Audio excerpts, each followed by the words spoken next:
So just listened to the first episode of the Functional Government podcast by Alistair Croll.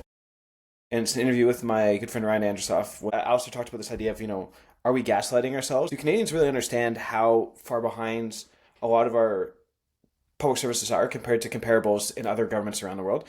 The good news is there's lots of examples that we can learn from that will help us catapult forward really quickly. So we can catch up really fast if we want to. It's really a case of wanting to.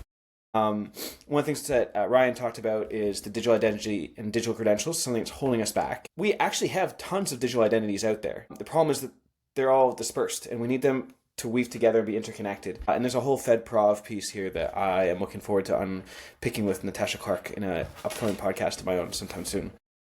Ryan also talked about this idea of fast procurement. In fact, it's interesting to see how much procurement's coming up in these conversations. And I know Alistair's hoping to do a bit more in the procurement space, so I'm super excited about that because I think it's one of the most important opportunities for real change real quickly in government is rethinking the way government spent its money.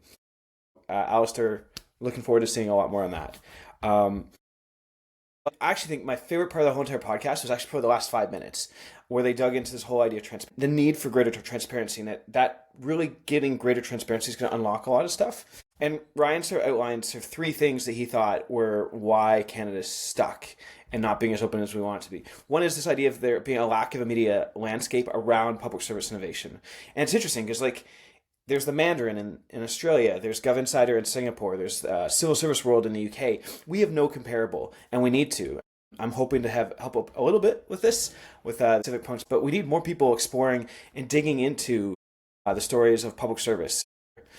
The other thing I thought was interesting was this idea of the public service being too insular, that people who get into public service, they're lifers, whereas in other places, there's much more in and out. And Ryan talked about how it's hard for people like himself who worked in the public service and then left to find a space to still be part of the conversation, which is very different than, say, in the UK, where it's actually very normal to go in and work in the government for 5-10 years and then come out, and there's a whole ecosystem of boutique consulting firms that are places where people can continue to make a difference. That doesn't really exist the same way in Canada. There's a lot of really good talent that burns itself out and then leaves, and we lose the talent completely. And Michael Warnock has talked a lot about this need to develop out the ecosystem that sits around government. So also really interested in that. I'm really excited because I know future episodes are going to really dig into case studies and examples, which I think is super cool. And I'm not unaware of any podcasts that do that well.